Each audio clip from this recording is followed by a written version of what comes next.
In this tutorial, we're going to take a look at how you can change your display size in Adobe Acrobat. So if you're finding all this too small, you can go to Menu, and then here you can choose View, Display Size, and in Display Size you can choose if you want small, system, or large. Let's check the difference. Small is really small, and system is what we just saw, and then large makes it larger and easier to navigate even.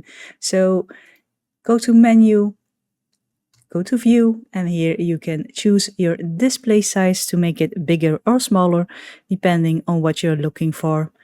Like the video if you liked it, subscribe if you want to see more of my videos, and as always, thank you for watching, and I'll see you in the next one.